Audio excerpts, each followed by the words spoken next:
All right, that should do it for now. Yes, thank you for all your help. Aw, it's over already? The first meet and greet, I've received an invitation to Pendrago Castle. By yourself? In exchange, His Imperial Majesty of Rollins will allow me to meet for direct negotiations. Not bad for a bottom-rung princess, huh? We are comrades who battled the dragon together. The Empire will have the decency to acknowledge that. Neat. Guess the peace talks are in good hands. And here I thought the war would be dragging on and on.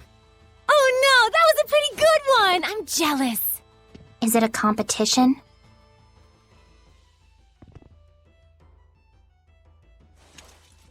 Saray, would you be interested in coming to Pendrago with us? You're a key figure in bringing our two nations together. Thanks. But that's a dream that you should be the one to fulfill. I suppose. Best to you on your journey. You too, Alicia. Sergei. Not to mention our plastered buddy out there.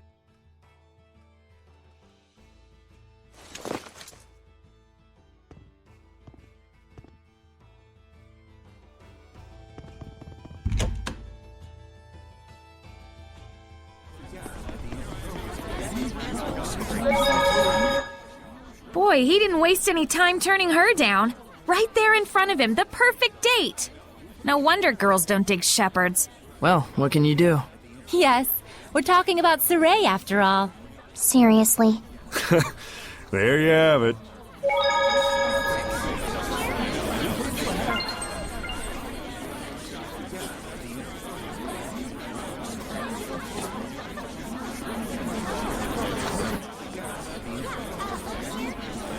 I hear they're actually making progress with the peace talks. That Princess Alicia is a godsend. She sure is. If only a certain layabout would follow her example. My doggie's happy too. She hates war. You and me both, puppy. You and me both. Hey, bud. You up for a drink? Anything to get out of this armor.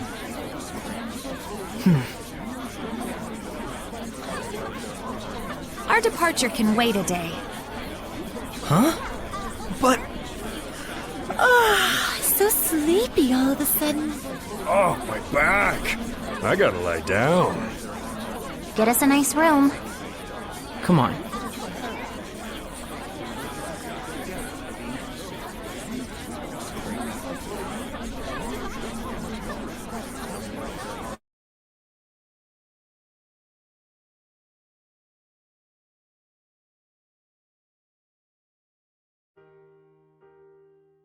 Thanks, Lila, for hanging out with me. Don't mention it. I was thinking of coming up here and watching the city anyway. So this is where Saray's guidance has led us. Indeed. I'm sure he is doing much the same, watching them and thinking about how far we've come. Edna and Zavid too. After our long journey with the shepherd, I imagine they're using this time to reflect on their past and, perhaps, their future. Kinda like us, huh?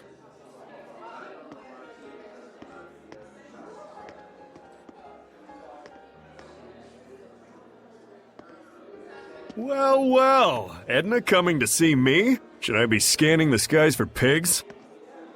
I want you to tell me, why were you killing Hellions? Where'd this come from? And why now? Is it to save them? Did you make up your mind that it's something you have to do in order to save them, like Saray did?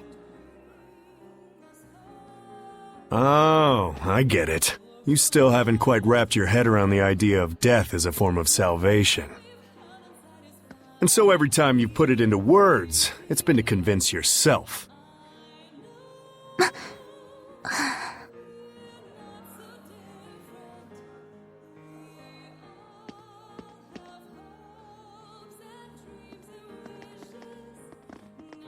Edna is a smart woman. I imagine right now she's busy sorting out her feelings before we face our final battle. No doubt she's consulting Zavid for guidance. He's seen more of the world than any of us, the good and the bad. You're really a good study of people. You should have been a school teacher.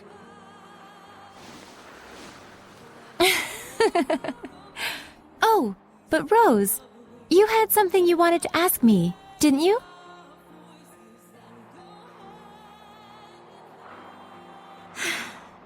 When the dragon appeared, Saray found his answer right then and there, didn't he? It was that he didn't want that battlefield to see any further killing or bloodshed. Yes, and then he immediately took the actions he deemed necessary in order to achieve that. Time flows differently for people with a vision, or so it seems to the rest of us sometimes. He's incredible. Wow, look at all those stars. Yeah. I forget who said it, that there are as many emotions as stars in the sky. I can totally see that. A metaphor for how each emotion sparkles in its own way, huh? Must have been a romantic who came up with that one. But you can also sense his insecurities about that, can't you, Rose? Like he's constantly on edge, worrying that if he let his guard down even a little bit, he'd lose his way again. I think Saray himself might be the only one who doesn't see that. I mean, you know how little it takes for a taut string to go snap, right? Are you worried? Not worried, really. Whatever happens, whatever the future brings, I hope I can make it work somehow. No, I know I can. So that's your answer. I guess so. But I've always been like this ever since I was a kid. I'm starting to understand why you don't generate any malevolence. So I want everyone not to worry and to just go do what they need to do. Pow! But I don't mean like, see ya, have fun, I'll be over here. I promise I'm with the rest of you guys for the long haul. Don't you think it would be better to tell that to everyone, not just me? After all, I'm sure Edna and Zavid would take no small amount of inspiration from it. I don't know, it'd be weird to walk up to them and be like, I am here, we are friends. Probably true. Sheesh, you women folks sure are complicated. But then, that's part of the appeal. Are you just stupid? Yep, big old stupid Ed. The type who can't do anything but believe in the one way he's found to get stuff done. What makes you believe in it?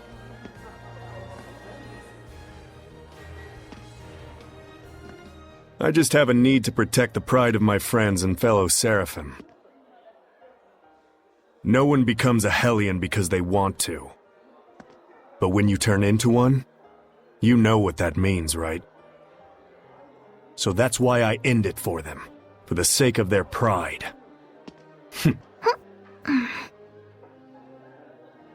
And you think that saves them?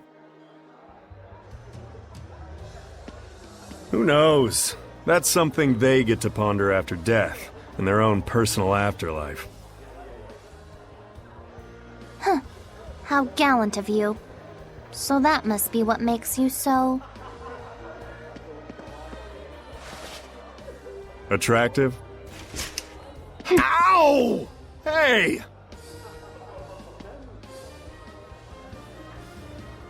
Knock it off! Don't you all have one more thing you need to brace yourselves for? It'll depend on what Saray does with Mautelis after we take down Heldolf. But you know what? That's all right. I'm prepared. No matter what he decides, I'm willing to accept it. Gotta say, I think your resolve wins out over mine. I don't even know if I could do that. Just look on silently while one of our own suffers in agony. Well, I wouldn't worry too much about that. We're all in this together till the very end. So, if Zavid's quivering in fear, you'll be there to give him a gentle hug, right? Gross.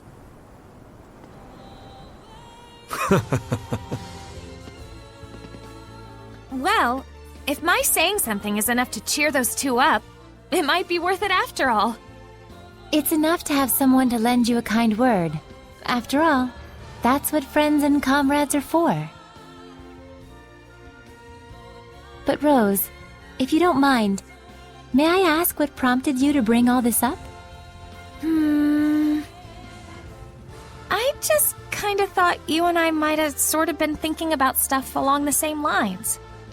I just wanted to tell you, you don't have to carry it all by yourself. Huh? What? Did I say something funny? Huh?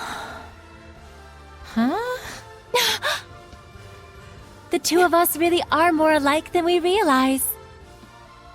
We commit to things, we decide on what role we're gonna play, without really consulting with anyone else. Oh, now that you mention it... So that's why I felt like we might be sharing the same thoughts. We're the same! Independent women!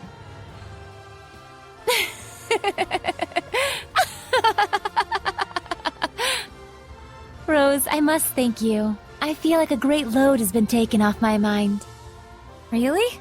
Hey, cool beans! I'm profoundly grateful to whatever twist of fate brought us together. You really are a drama queen, Lila. Aw, Rose!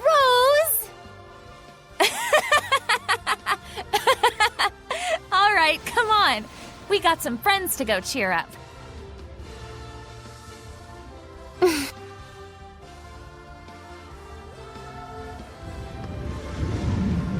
There's something I learned from this journey.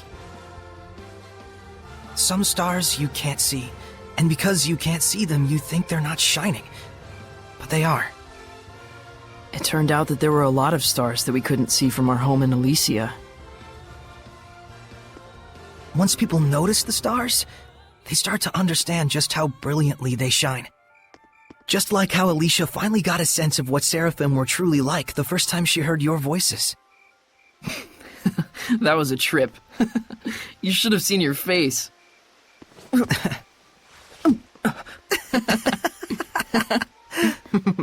I was really excited back then.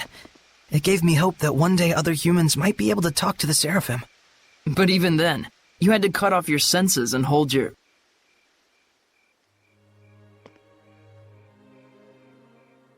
Oh, I see. You were actually contemplating what you'll do after the last battle. Yeah. If I let myself become a vessel for Mautellus and shut off all my senses, we might be able to spread that power throughout the entire continent of Glenwood. If it works, and that's a big if, the Squire ought to be able to wield power like mine, even if she doesn't possess natural ability on par with a shepherd. So long as you entrusted all of your senses to the Squire, it's not out of the question. And we might be able to grow the ranks of squires who could help us. Just think of Alicia. It's arguably a more constructive approach than just waiting for another shepherd to appear. Exactly. But you understand the implications, don't you?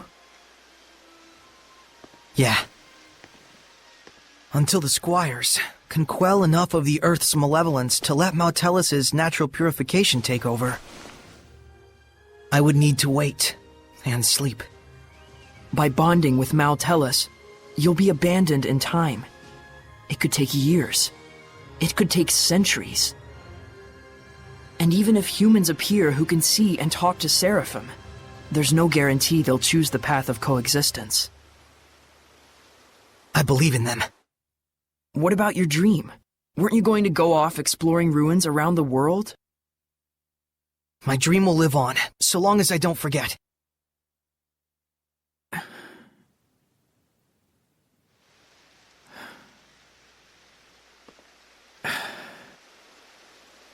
Very well. Thank you, Mikleo.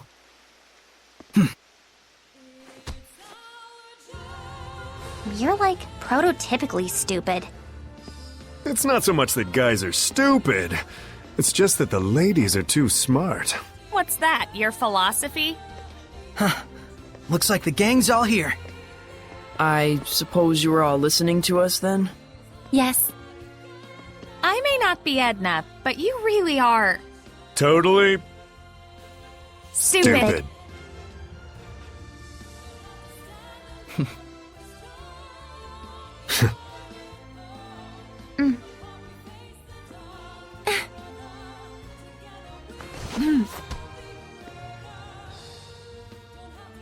Let's head out.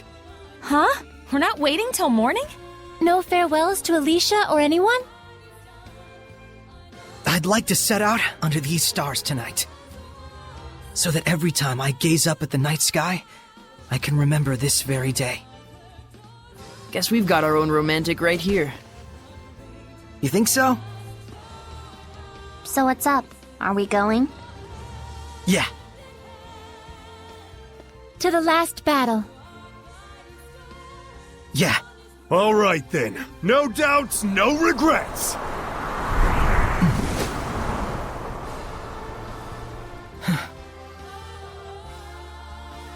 Let's go.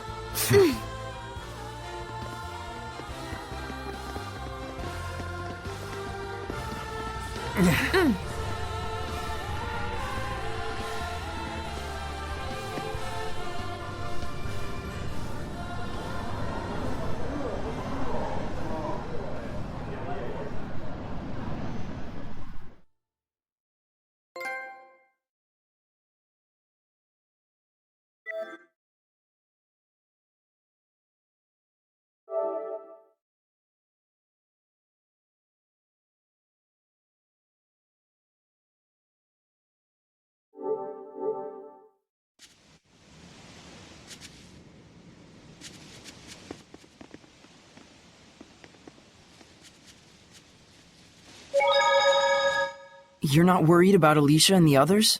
Not at all. Sergei and Lucas are with her. Our next destination is Alicia. Yeah. There should be a passage that leads to Camlon where Maltellus is waiting. What are we gonna tell Gramps? Let's just not tell him. Saray! There's no need. It's not like we'll never see him again. You're right. Let's do this.